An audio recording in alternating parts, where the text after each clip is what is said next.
Hello friends, नमस्कार। देखिए, environment के लेक्चर को हम कंटिन्यू करते हैं और लास्ट लेक्चर में हमने बहुत अच्छे से देखा था कि आर लिंडेमान ने एक नियम दिया था और उसे ही क्या कहा गया था, 10% का नियम। ये लास्ट लेक्चर में हमने पढ़ा है, प्लेलिस्ट में आपके मिल जाएगा ये सेम लेक्चर जो है। तो आर लिंडेमान ने ये बोला कि 10% का नियम मतलब ये है कि जो एक खाद्य श्रृंखला से मतलब एक लेवल से दूसरे लेवल पे जब भी ऊर्जा का जो है एक्सचेंज होता है या ऊर्जा आगे जाती है, जैसे फॉर एग्जांपल प्राथमिक उपभोक्ता से द्वितीयक उपभोक्ता, तो प्राथमिक उपभोक्ता से जब भी द्वितीयक उपभोक्ता पे मतलब primary consumer to secondary consumer जब भी जो है ऊष्मा जाती है तो केवल 10% ही अगले वाले क्रम में जा पाती है और 90% जो है वो वायुमंडल में ही जो है विसरित हो जाती है, वहाँ पर लीन हो जाती है। तो आर लिंडेमान ने इस नियम को 10% का नियम कहा। तो यह ऊर्जा स्थानांतरण का 10% का नियम है और यह हर अगले क्रम में, जैसे मैंने आपको एग्जाम्पल के तौर पे बताया था कि देखिए जैसे हर अगले क्रम में पादप से जब शाकाहारी जाएगा तो 90% ऊर्जा जो है वो वायुमंडल में जो है विस्तारित हो जाएगी या निकल जाएगी, निष्कासित हो जाएगी। और उसी तरह से शाकाहारी से मांसाहारी में जाएंगे तो 90%। तो ये 90% जो है ना, ये तो क्या होता है, ये वायुमंडल के अंदर मिल जाती है। तो जो 10% है वही जो है ना अगले वाले क्रम को, अगला वाला जो चेन है, जैसे उत्पादक से उपभोक्ता को केवल 10% ऊर्जा ही मिल पाएगी और यही आर लिंडेमान द्वारा दिया गया 10% का नियम है। तो ये हमने देख लिया था, मैंने आपको ये बता ही दिया था कि प्राथमिक जो ऊष्मागतिकी का प्रथम नियम क्या है। आप कमेंट बॉक्स में आंसर भी देखिए, मैंने आपको स्टूडेंट्स जो है आंसर भी दे रहे हैं तो आप लगातार उनको भी चेक करेंगे। तो देखिए अब बात आ रही है एफिशिएंसी क्या होगा। तो पारिस्थितिकी की एफिशिएंसी क्या होगी, है ना, उत्पादकता जो है, जो पारिस्थितिकी है इकोलॉजी का, तो उसमें एफिशिएंसी कितना हुआ। चूंकि केवल 10% ही अगले वाले क्रम को मिल रहा है और इसलिए 10% ही एफिशिएंसी हो जाएगी, है ना। तो आपको ये बात समझ में आ गई। तो देखिए किसी भी पोषी स्तर का मतलब जो न्यूट्रिशनल जो स्टेज है, वहाँ पर यदि 10% ऊर्जा ही जा रही है और 100 जो है कुल पिछले वाले सेशन में ऊर्जा थी, और जब इसका परसेंटेज निकालेंगे तो क्या आ जाएगा, 100 से 100 कट जाएगा। तो इसका मतलब एफिशिएंसी लेवल कितना हो जाएगा, 10%। तो हर अगले स्तर पर, है ना, स्टेज पर जो है 10% ऊर्जा का ही आगे जो है एक्सचेंज होगा और इसी को क्या बोलते हैं, पारिस्थितिकीय दक्षता, इकोलॉजिकल एफिशिएंसी, है ना। तो ये बात आपको समझ में आ गई। अब देखो ये क्वेश्चन है ना एग्जाम में बहुत ज़्यादा इंपॉर्टेंट है। प्राथमिक उपभोक्ता, प्राइमरी जो प्रोडक्टिविटी है, तो प्राथमिक उपभोक्ता कौन है, फ्लोरा का मतलब पेड़ पौधे। तो यहाँ पर देखो आप, ये बता रहा है उत्पादकता का जो प्रोडक्टिविटी का मात्रक क्या है, तो ये बोल रहा है किलोग्राम पर मीटर स्क्वायर पर ईयर। तो देखिए किसी भी एक स्थान विशेष पर, मान लीजिए ये 1 मीटर है, ये 1 मीटर और ये भी 1 मीटर, ऐसे, है ना, 1 मीटर और 1 मीटर है ना, इस तरह से। तो ये जो स्क्वायर बन रहा है 1 मीटर का जो स्क्वायर बन रहा है, इस 1 मीटर स्क्वायर वाले क्षेत्र में प्रति वर्ष जितनी ऊर्जा उत्पन्न होती है वो किलोग्राम में जो निकलती है वही क्या है, उत्पादकता है। तो इसके अनुसार पृथ्वी की जो उत्पादकता आती है वो आती है 320 ग्राम। ये ओवरऑल पृथ्वी का एवरेज है, 320 ग्राम पर मीटर स्क्वायर पर ईयर। इसका मतलब आप समझ गए होंगे, यदि किलोग्राम में निकालें इसको तो 0.32 किलोग्राम पर मीटर स्क्वायर पर ईयर। तो ये पृथ्वी की उत्पादकता है। अलग अलग देशों के क्षेत्रफल के अनुसार उत्पादकता अलग अलग हो सकती है। जैसे ब्राज़ील में सबसे ज़्यादा वन है तो सबसे ज़्यादा उत्पादकता कहाँ कहलाएगी, ब्राज़ील में कहलाएगी, है ना, प्रोडक्टिविटी। आपको वैसे ही आपसे पूछा जाए कि अरुणाचल प्रदेश में जो है ना भारत में सबसे ज़्यादा परसेंटेज वन है, तो सबसे ज़्यादा उत्पादकता कहाँ पाई जाएगी, प्राथमिक उत्पादकता। तो आप क्या बताएंगे, भारत में अरुणाचल प्रदेश। और वैसे जो है ब्राज़ील के अंदर बहुत ज़्यादा प्रोडक्टिविटी है ना। उसी तरह से रशिया भी है ना, बहुत बड़ा रशिया का एरिया जो है वो बहुत बड़े फॉरेस्ट कवर से घिरा हुआ है। तो इस तरह से आप बता सकते हैं प्राथमिक उत्पादकता जो है ना वो प्रति किलोग्राम पर मीटर स्क्वायर पर ईयर होती है और यह जैव भार के बराबर होती है। जैव भार का मतलब है जो पेड़ पौधे हैं, तो ये प्राथमिक उत्पादकता है, राइट। तो ब्राज़ील के वनों में, फॉरेस्ट में हमेशा ये ज़्यादा पाई जाएगी, डेजर्ट में हमेशा कम पाई जाएगी। तो देखिए ये आपको स्टेटमेंट, उत्पादकता एकांक समय, इसका मतलब प्रति वर्ष, एकांक क्षेत्रफल प्रति मीटर जो है ये मापी जाती है। तो ये आपको एक पॉइंट पता चल गया होगा कि प्रति मीटर स्क्वायर में, ये प्रति मीटर स्क्वायर में प्रति वर्ष जो है जितनी उत्पादकता, और वो कितनी है, हमारी पृथ्वी की एवरेज कितनी है, 320 ग्राम पर मीटर क्यूब पर ईयर, है ना। अब देखिए यहाँ पर जो है प्रोडक्टिविटी की जब बात कर रहे हैं तो एक तो होता है ग्रॉस प्रोडक्टिविटी और एक होता है नेट प्रोडक्टिविटी। तो देखिए ग्रॉस प्रोडक्टिविटी का मतलब तो ये है कि कुल जितना भी संश्लेषण हुआ है, संश्लेषित को बोलते हैं इंग्लिश में सिंथेसिस, जितना भी हुआ है, तो कुल संश्लेषित कार्बनिक पदार्थ जो है वो तो कहलाएगा ग्रॉस। जैसे आपने इकोनॉमिक्स में भी, मैंने आपको इकोनॉमिक्स के पूरे सेक्शन में बहुत अच्छे से करवाया है, जो मैक्रो इकोनॉमी का पार्ट है, नेशनल इनकम वाला पार्ट है, वो बहुत अच्छे से मैंने करवाया, आप प्लेलिस्ट में देख सकते हैं। तो वहाँ पर भी ग्रॉस नेशनल इनकम आता है और नेट नेशनल इनकम आता है। तो उसी तरह से यहाँ पर ग्रॉस के अंदर तो क्या है, जितना कुल प्रोडक्शन हुआ है, संश्लेषित हुआ है वो, और कुल संचित कार्बनिक पदार्थ। संचित का मतलब ये है कि इसमें से क्या होता है कि जब भी हम लोग श्वसन लेते हैं, ऑक्सीजन लेते हैं, तो उस श्वसन के दौरान क्या होता है, हमारे जो शरीर क्रिया कर रहा है उससे एक एनर्जी रिलीज होती है। वायुमंडल में लगातार क्या हम जो भी काम करते हैं वो ऊर्जा रिलीज होती जा रही है, तो उसको माइनस कर देंगे तो हमें क्या प्राप्त हो जाएगा, नेट मिल जाएगा। तो देखो यहाँ पर आपको ये बात समझ में आ जाएगी। तो देखिए net primary production, net primary production NPP है ना, शुद्ध प्राथमिक उत्पादकता। किसी परितंत्र में उत्पादक स्तर, उत्पादक का मतलब जो पेड़ पौधे हैं, पर एकांक समय मतलब फिक्स नियत समय में एकांक क्षेत्रफल पर कुल संचित कार्बनिक पदार्थ, कितने कार्बनिक पदार्थ संचित है की मात्रा शुद्ध प्राथमिक उत्पादकता कहलाती है। तो नेट प्राइमरी प्रोडक्शन जो है वो कैसे मिलता है, ग्रॉस प्राइमरी प्रोडक्शन, और जो श्वसन में की गई खर्च ऊर्जा जो है इसको माइनस कर देंगे, है ना। तो क्योंकि श्वसन की जो ऊर्जा है वो एक तरह से ऊष्मा के रूप में वायुमंडल के अंदर मिल जाती है। तो ये बात आपको पता चल गई। देखिए अभी जो सेक्शन है ना ये बहुत इंपॉर्टेंट अब आगे होने वाला है। आपको लग रहा होगा कि ये क्या सेक्शन है, कभी आपने देखिए जो भी सेक्शन आप अपनी लाइफ में कभी नहीं देखते ना, वो आपको इंटरेस्ट पैदा नहीं करता, लेकिन अब जो सेक्शन आएगा ना ये आपके एग्जाम के लिए बहुत ज़्यादा इंपॉर्टेंट आने वाला है आगे। तो विश्व की जो NPP है वो कितनी बता दी मैंने आपको, 320 ग्राम पर मीटर स्क्वायर पर ईयर। ये आपको एग्जाम के लिए याद रखना है। किलोग्राम में बोले तो 0.32 kg कर देना, और उसके बाद में मीटर स्क्वायर पर ईयर, तो ये बात याद रखना। तो देखिए ये भी आपके लिए बहुत इंपॉर्टेंट क्वेश्चन है कि उत्पादकता के आधार पर जो है 3 भागों में बांटा गया उत्पादक क्षेत्रों को। तो पहला है उच्च उत्पादकता, वे जो बहुत ज़्यादा प्रोडक्शन करते हैं, तो वो वर्षावन जो है, वर्षावन है ना, भारत के अंदर सबसे ज़्यादा वर्षावन का है, मेघालय में मिलेंगे। दलदली क्षेत्र आपको पता है ना, दलदली क्षेत्र भारत के अंदर जो है ना, दलदली क्षेत्र जो है मैंग्रोव वनस्पति जहाँ पाई जाती है ना, तो मैंग्रोव वनस्पति जहाँ पाई जाती है हमारे पश्चिम बंगाल में और बांग्लादेश में, है ना।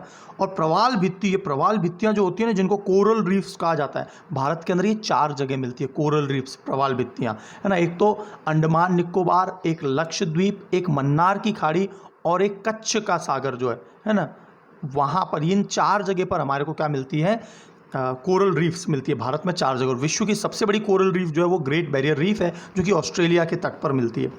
तो देखिए ये बहुत ज़्यादा हाईली प्रोडक्टिविटी करते हैं। वर्षावन का मतलब जो अमेजोन के वन है, ब्राज़ील के जो अमेजोन के वन है, और ब्राज़ील के अमेजन के वन को है ना लंग्स ऑफ द वर्ल्ड भी कहा जाता है ना, संसार का फेफड़ा भी कहा जाता है।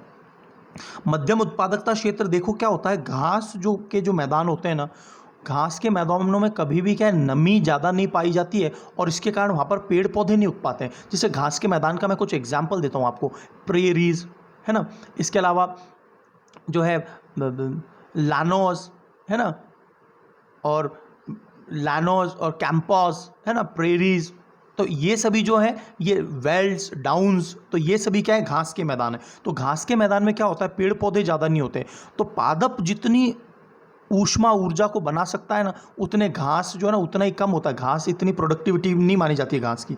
तो घास मध्यम श्रेणी के, और निम्न उत्पादकता लोअर में क्या है, टुंड्रा प्रदेश में तो जो है केवल लाइकेन पाई जाती है ना, लाइकेन काई की तरह से होती है। आर्कटिक प्रदेश और भी डेजर्टेड होते हैं, जो आर्कटिक ऊपर वाला नॉर्दर्न मोस्ट पार्ट है, और आप अंटार्कटिक देख लीजिए वहाँ पर, और मरुस्थल जो है वहाँ पर भी जो है लो प्रोडक्टिविटी रहती है।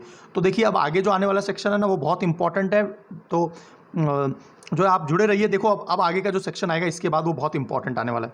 उत्पादकता को प्रभावित करने वाले कारक कौन कौन से हैं, भौतिक कारक, ये जियोग्राफी की भी टर्म है, जियोग्राफी में भी आता है कि जो प्रोडक्टिविटी है उसको कौन कौन जो है अफेक्ट करता है। तो एक तो तापमान, कहीं पर ज़्यादा तापमान पड़ रहा है और कहीं पर बहुत ज़्यादा वर्षा हो रही है, तो ऐसी जगह ना सघन वन पाए जाएंगे, क्योंकि जितना ज़्यादा वर्षा होती है और जितना ज़्यादा ताप पड़ता है तो उससे पेड़ पौधे बहुत तेज़ी से उगते हैं। जल की मात्रा बहुत इंपॉर्टेंट है, गहराई जो है वो बहुत इंपॉर्टेंट है, क्लाइमेटिक कंडीशन बहुत इंपॉर्टेंट है, और ह्यूमिडिटी, नमी बहुत इंपॉर्टेंट है। तो ये बात एक पता होनी चाहिए। रासायनिक कारक कौन कौन से होते हैं? पोषक जो तत्व हैं, रासायनिक कारक मतलब कि मृदा के अंदर, है ना, मैंने आपको लास्ट लेक्चर में बताया था एडेफिक फैक्टर। तो मुझे आप कमेंट बॉक्स में बताइए एडेफिक फैक्टर क्या होता है, कमेंट बॉक्स में बताइए मुझे, है ना। एडेफिक फैक्टर मैं आपको लिख के बता देता हूँ, मैंने लास्ट लेक्चर में बताया एडेफिक फैक्टर का मतलब कारक। देखिए ये जो है ना, ये आपको ज्योग्राफी में भी पूछा गया, एडेफिक फैक्टर क्या होते हैं, है ना। तो मुझे कमेंट बॉक्स में बताइए, मैंने लास्ट लेक्चर में बताया आपको। जैविक कारक जो है, जैविक का मतलब क्या है, किस तरह से जीव जंतु है, वहाँ पर कितना खाद्य जाल है, और जो जीव जंतु है वो जो डिकम्पोज होते हैं, मृदा की ऊपर वाली लेयर को जो फर्टाइल बनाते हैं, मृदा की सबसे ऊपर वाली लेयर को ह्यूमस कहा जाता है, क्योंकि डेड एंड डिके मरे हुए जीव जंतु पादप पेड़ पौधे जो है वहाँ पर वो मर के ऊपर वाली लेयर को बहुत ही ज़्यादा प्रोडक्टिव या फर्टाइल कर देते हैं, that is why it is known as humus, इसीलिए उसको ह्यूमस कहा जाता है। तो देखिए अन्य जो है क्षेत्रीय और सामाजिक संगठन वो भी कितना काम कर रहे हैं, एनजीओज कितनी है, कितने ज़्यादा पेड़ वन लगा रहे हैं, तो ये सारे बहुत सारे मल्टीपल फैक्टर जो है प्रोडक्टिविटी पर काम करते हैं। अब देखिए बहुत इंपॉर्टेंट सेक्शन आने वाला है, एग्जाम के लिए बहुत ज़्यादा इंपॉर्टेंट है। शैवाल और कवक पे हमेशा आपको क्वेश्चन मिल जाएगा। तो सबसे पहले हम लोग शैवाल को पढ़ लेते हैं और साथ में कवक को भी पढ़ लेते हैं। तो शैवाल एल्गी होता है और कवक को फंगी कहते हैं, ठीक है। शैवाल के अध्ययन को फाइकोलॉजी, ये एग्जाम का सबसे ज़्यादा इंपॉर्टेंट क्वेश्चन है। शैवाल के अध्ययन को, शैवाल जो है वो हरी हरी जो है ना छोटे हाइट की जो है एक तरह से ना पेड़ पौधे फ्लोराज होते हैं ये, है ना, और ये कई बार जो है चट्टानों पर भी उगे हुए मिलते हैं, ये पानी के अंदर भी मिलते हैं, तो ये शैवाल कहलाते हैं। और कवक के अध्ययन को क्या कहा जाता है? माइकोलॉजी, ये भी एग्जाम का उतना ही इंपॉर्टेंट क्वेश्चन है, ठीक है। क्या क्लोरोप्लास्ट पाया जाता है दोनों में? तो देखिए शैवाल चूंकि ग्रीन है, स्वयं अपना भोजन स्वयं उत्पादक हैं, ये अपना भोजन स्वयं बनाते हैं। शैवाल को ऑटोट्रॉप्स भी कहा जाता है। तो देखिए ये वाला जो सेक्शन पढ़ रहे हैं हम शैवाल का और इधर जो पढ़ रहे हैं हम कवक का, तो इनमें जो है क्लोरोप्लास्ट जो कि स्वयं सूर्य की ऊर्जा में जो है ऊष्मा उत्पादन करेगा, तो ये उपस्थित होता है, जबकि कवक तो सफ़ेद कलर के होते हैं, इनमें ये उपस्थित नहीं होता। परितंत्र की दृष्टि से, जो परितंत्र है इकोसिस्टम की दृष्टि से, ये उत्पादक है, प्रोड्यूसर है, जबकि ये जो होते हैं ना कवक, वो अब घटक होते हैं। आपको याद है लास्ट क्लास में मैंने बताया था डिकम्पोजर्स दो होते हैं, एक तो जीवाणु और एक कवक। तो ये क्या करते हैं, जो भी जो है पदार्थ या कोई भी जीव जंतु मर जाते हैं उनको सड़ाने का काम करते हैं, और इस तरह से क्या है, ये जो है एक साइकिल का काम करते हैं, है ना।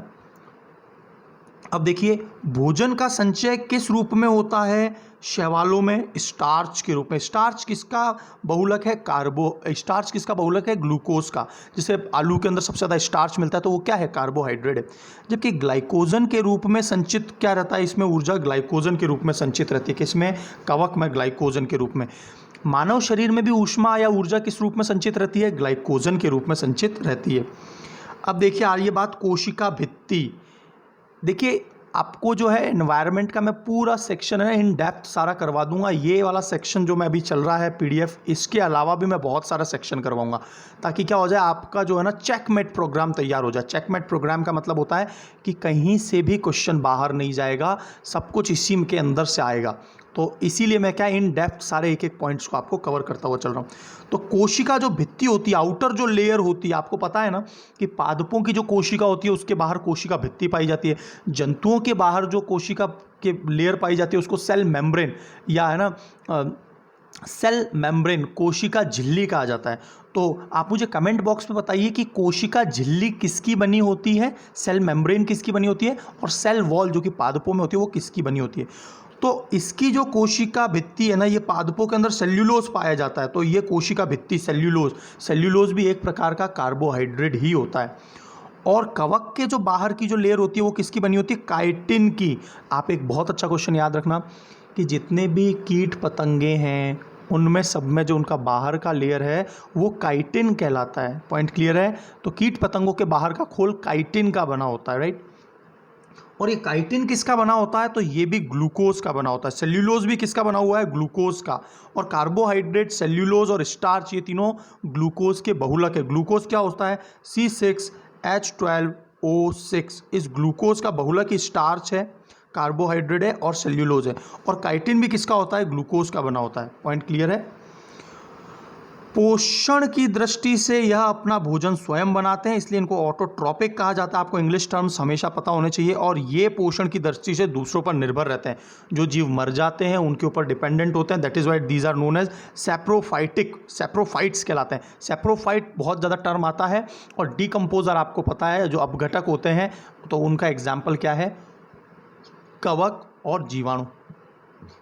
आप क्या मुझे कमेंट बॉक्स में बता सकते हैं कि स्कैवेंजर्स कौन होते हैं? Scavengers, who are the natural scavengers? Scavengers term English में भी बहुत ज़्यादा इंपॉर्टेंट है। अब देखिए इसके कुछ उदाहरण आए हैं। जो शैवाल है उसके कौन कौन से उदाहरण हैं? तो सबसे इंपॉर्टेंट स्पायरोगायरा है ना। इसके बाद यूलोथ्रिक्स, ये भी किसका उदाहरण है ना, यूलोथ्रिक्स। क्लेमाइडोमोनास, ये क्लेमाइडोमोनास तो बहुत इंपॉर्टेंट शैवाल है। तो स्पायरोगायरा, यूलोथ्रिक्स और क्लेमाइडोमोनास, तो ये तीनों किसके उदाहरण है? शैवाल के उदाहरण है। और जबकि कवक का उदाहरण आपको पता होगा मशरूम है ना। मशरूम का आप मुझे कमेंट बॉक्स में बताइए, भारत का जो मशरूम रिसर्च सेंटर है वो कहाँ पर स्थित है ना। मैं आपको वैसे ही बता देता हूँ कि ये हिमाचल प्रदेश में पड़ता है ना। तो मुझे आप उसका शहर का नाम बताइए जहाँ पर हेडक्वार्टर है ना। मशरूम बहुत हेल्दी माने जाते हैं। और अवपंक, मोल्ड्स जो है ये भी एक प्रकार के क्या है? कवक हैं। और छत्रक, इसको बोलते हैं एगेरिकस। तो ये तीनों क्या हैं? एक प्रकार से एग्जाम्पल्स दिए हुए हैं किसके? कवक के। और कवक क्या होते हैं? सैप्रोफाइट या हेट्रोट्रॉपिक, क्योंकि ये दूसरे जीवों पर डिपेंडेंट होते हैं, राइट। अब आ रही है बात लाइकेन की। तो आपको लाइकेन के बारे में पता होना चाहिए कि ये शैवाल और कवक, इन दोनों के है ना सिम्बायोसिस प्रोसेस से होता है। मतलब शैवाल को भी फायदा होता है, कवक को भी फायदा होता है। ऐसा क्यों? क्योंकि देखो ये होता कैसे, मैं आपको समझा देता हूँ इसको।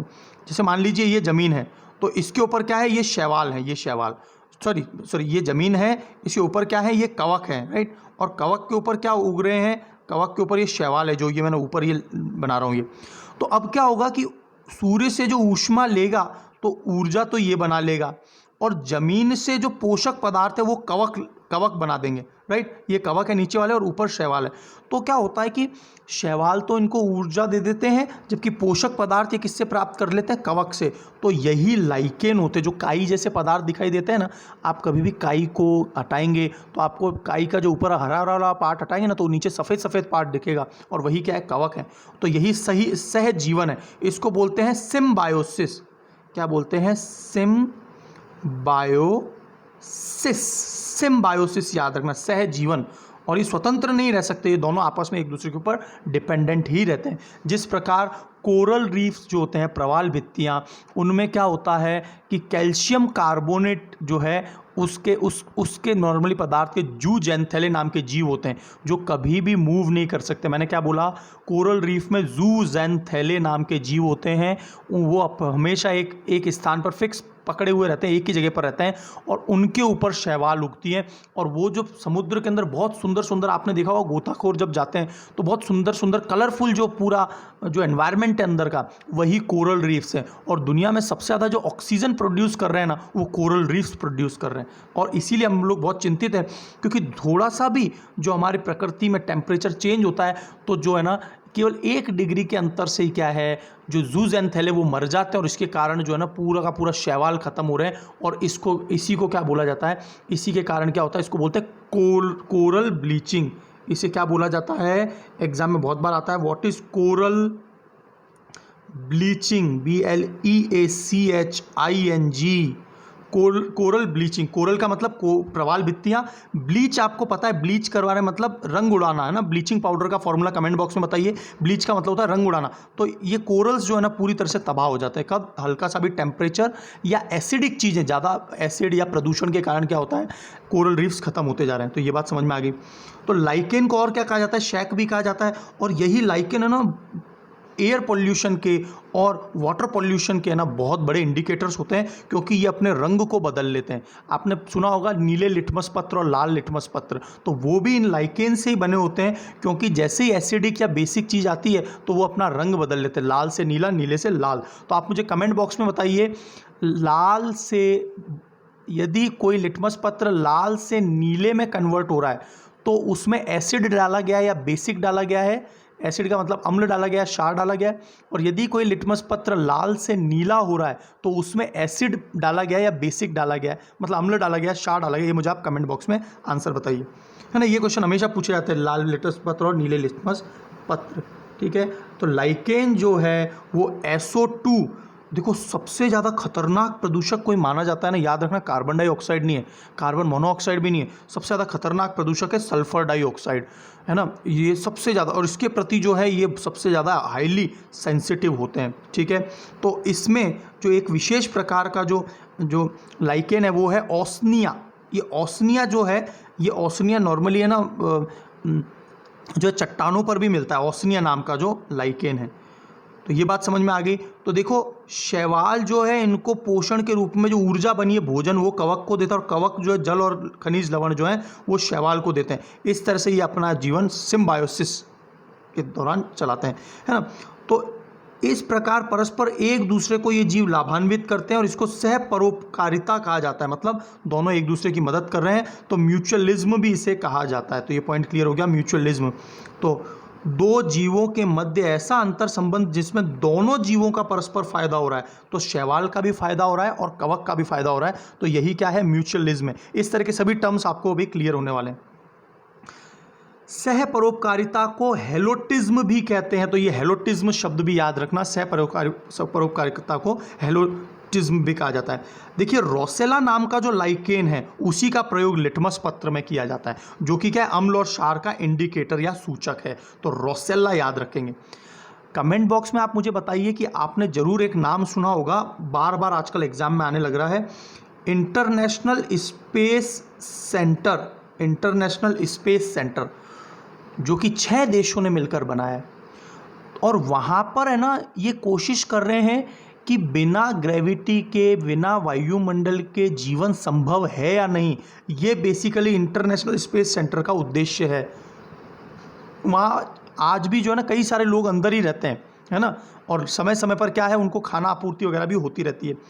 तो इंटरनेशनल स्पेस सेंटर जो है वहाँ पर कौन सी जो है ना प्रजाति की शैवाल को उगाया गया, ये एग्जाम में क्वेश्चन आया था, है ना। जैसे रोसेला एक प्रकार की प्रजाति है, तो उसी तरह से वहाँ पर किसको उगाया गया है ये आप मुझे कमेंट बॉक्स में बताइए, मैं आपको नेक्स्ट लेक्चर में जरूर आंसर दूंगा इसका। लिटमस पत्र, तो ठीक है, ये जो है चट्टानों पर, पेड़ों की छाल पर रंगीन धब्बों के रूप में पाया जाता है। कौन, ये जो रोसेला नाम का जो है। और ओसनिया जो है बूढ़े आदमी की दाढ़ी इसलिए कहा जाता है क्योंकि ये इस तरह का जो है ना, इसका जो फीचर जिस तरह से ये जहाँ उगता है वो ऐसा दिखाई देता है। तो रोसेला समझ में आ गया, लिटमस पत्र और रोसेला से बने होते हैं। ओसनिया को ही क्या बोलते हैं, बूढ़े आदमी की दाढ़ी, ये एग्जाम्पल बोला गया क्योंकि उसी तरह की इसके जो है ना जो दिखने में ही ऐसा दिखाई देता है। तो आपको ये भी समझ में आ गया कि सिम्बायोसिस, सहजीविता। सिम का मतलब टुगेदर, बायो का मतलब ऑर्गेनिज्म, ओसिस का मतलब है कंडीशन या जीवन, तो सहजीविता इसे कहा जाता है। अब देखिए, अब जो है बहुत इंपॉर्टेंट क्वेश्चन आ रहे हैं, ये टर्म्स है ना आपको अच्छे पेपर्स में भी पूछी जा सकती है। तो देखिए सहजीविता, सिम्बायोसिस, इसको 3 भागों में 3 अलग अलग तरह से बांटा जा सकता है। तो सहजीविता क्या है, देखिए एक तो है सह परोपकारिता, इसका मतलब क्या है, दोनों जीवों को फायदा होगा, प्लस प्लस दोनों जीवों को फायदा होगा, तो वो जैसे आपका लाइकेन का उदाहरण। सहभोजिता, सहभोजिता को क्या बोलते हैं, ये इंग्लिश में टर्म्स हमेशा याद रखना, कमेंसेलिज्म। तो कमेंसेलिज्म को सहभोजिता बोल रहे हैं, जिसमें क्या होता है, एक जीव जो है दूसरे के ऊपर निर्भर होता है और दूसरा जीव जो है वो न्यूट्रल रहता है, तो एक जीव को फायदा होता है, तो ये सहभोजिता है। परजीविता, जैसे जो है अमरबेल का उदाहरण है, तो पैरासिटिज्म, इसका मतलब क्या है, एक को तो फायदा होता है लेकिन दूसरे का पूरा पोषण ये चूस जाता है, खत्म कर देता है, जैसे अमरबेल, है ना, आपने नाम सुना होगा अमरबेल, जो कि हाईली डिपेंडेंट होती है।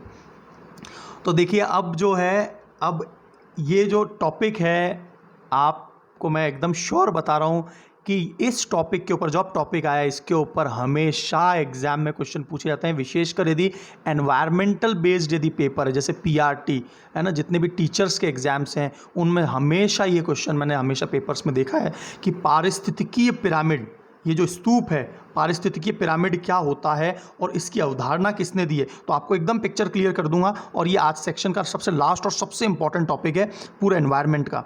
तो देखिए चार्ल्स एल्टन, चार्ल्स एल्टन ने जो है पारिस्थितिकी पिरामिड का कॉन्सेप्ट दिया था, है ना। तो निचला, सबसे निचला जो पोषी स्तर होता है वो उत्पादक कहलाता है, और सबसे ऊपरी जो पोषी स्तर है उसे क्या बोलते हैं, शीर्ष उपभोक्ता या टॉप कंज्यूमर, है ना। तो देखिए यहाँ पर, देखिए यहाँ पर आपको दिख रहा होगा, यदि वन की बात करें तो वन में क्या है, सबसे ज़्यादा नीचे कौन होगा, उत्पादक। कौन, पेड़ पौधे। पेड़ पौधों पे कौन डिपेंडेंट है, शाकाहारी जीव। शाकाहारी पे फर्स्ट लेवल के मांसाहारी जीव, और मांसाहारी के ऊपर ये जो, जैसे मैं एक एग्जांपल देता हूँ, पेड़ पौधे, इसके बाद में आ गया आपका जो है हिरण, है ना। हिरण के बाद में क्या है, यहाँ पर क्या है, अपने जो है फॉक्स, भेड़िया, लोमड़ी आ जाएंगी, और सबसे ऊपर लॉयन आ जाएगा। और याद रखना, तृतीयक उपभोक्ता कहा जाता है शेर को, है ना। शेर को तृतीयक उपभोक्ता कहा जाएगा, टाइगर को भी और मगरमच्छ को भी। ये बात मैंने लास्ट लेक्चर में बताई आपको, है ना, कि तृतीय या टर्शरी कंज्यूमर जो है ना, सबसे उच्च मांसाहारी जो है वो शेर, है ना। और इनसे भी ऊपर जो हैं, यदि इनसे भी कुछ ऊपर हो सकता है तो वो गिद्ध आएगा। जैसे मैं एक एग्जांपल और देता हूँ, पेड़ पौधे, पेड़ पौधों को किसने खाया, उसको कीट पतंगों ने खाया। कीट पतंगों को किसने खाया, मेंढक ने खाया। मेंढक को किसने खाया, सांप ने।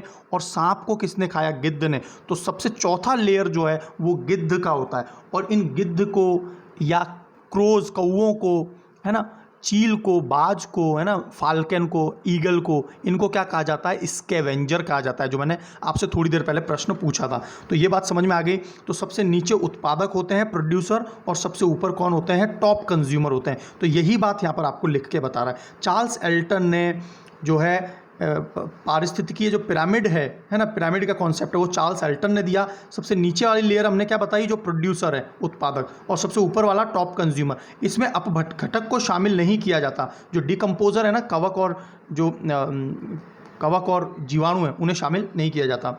ठीक है। अब जो क्वेश्चन है ना वो बहुत इंपॉर्टेंट है। तो पिरामिड जो है ना वो बेसिकली 3 प्रकार के, इन तीनों पर एग्जाम में क्वेश्चन आता है।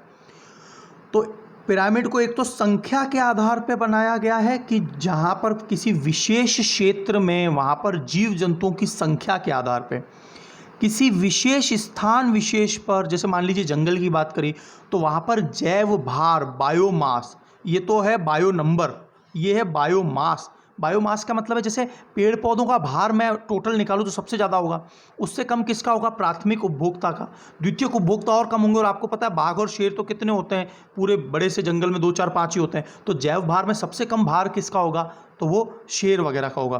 तो जैसे जैसे ऊपर जाते हैं तो वैसे वैसे जैव भार कम होता जाएगा।